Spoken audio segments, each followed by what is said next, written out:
do you reckon it was like the days after Jesus had died? From what we do know, it was Passover, a Jewish religious festival. The streets would have been packed with Jewish men, women, and children. The Roman government and the Jewish authorities, they're happy because they've gotten rid of Jesus. While Jerusalem celebrates, however, there's this small group of heartbroken Jesus followers who have lost their leader, their mentor, and their friend. Though many refer to the 12 disciples, his following was much broader and included many women who played a large role in his ministry. The women who followed Jesus, they reacted by going out to Jesus' tomb, which many believe to be this very one, and they went there on the Sunday morning. When they get there, however, they find something that they did not expect. The large stone that had once covered the tomb had been rolled away, and the tomb was empty. The women at the tomb claimed that they met an angel who told them that Jesus had been raised from the dead. Mary Magdalene, one of Jesus' followers, even claims to have met Jesus on that very day. When the disciples heard, they ran to the tomb, and they also found it empty. Now, we can't verify their claims or their experiences, but we can wrestle with the empty tomb. What possible reasons could there be for it to be empty? The Romans had heard Jesus' predictions that he would rise from the dead after 3 days, and though they didn't take them too seriously, they did put some things in place. To prevent this, they covered the grave with a massive stone, sealed it, and had it guarded by Roman soldiers. So if someone could overcome the guards and move the stone, who would want to? What about the Romans themselves? Maybe it was an inside job. They were the ones that posted the extra guards, so they were technically in control of the body and they could have done anything with it.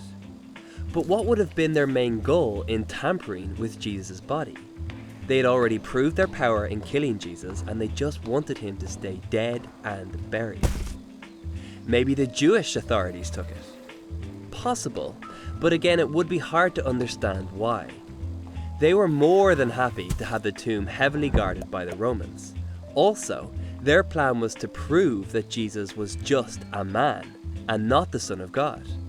Jesus remaining cold and dead was the only way that their involvement in Jesus' crucifixion could be justified. And here's the crux of it for me. If either of these two powerful groups had taken the body of Jesus for some unknown reason, they would have been quick to produce it as soon as Jesus' followers had started claiming that he had risen from the dead. And Christianity would never have gotten off the ground.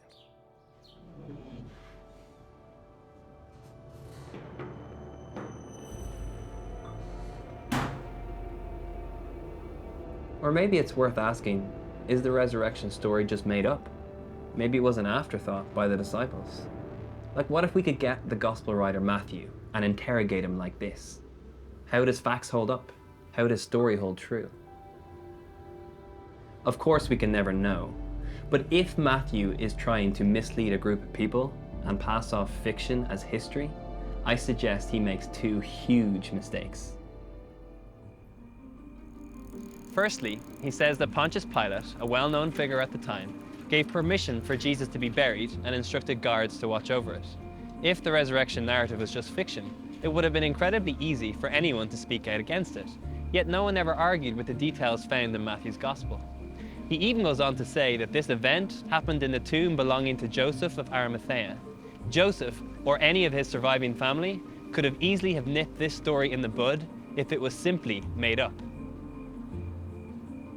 Secondly, and sadly, the first century was a very different world. Equal rights weren't even on the horizon. A woman's eyewitness testimony wasn't even considered valid unless it was backed up by a man. Yet it's recorded that women were the first to meet the resurrected Jesus. If you're making up a story, you don't choose legally unreliable witnesses as your primary source unless that's the way it actually happened.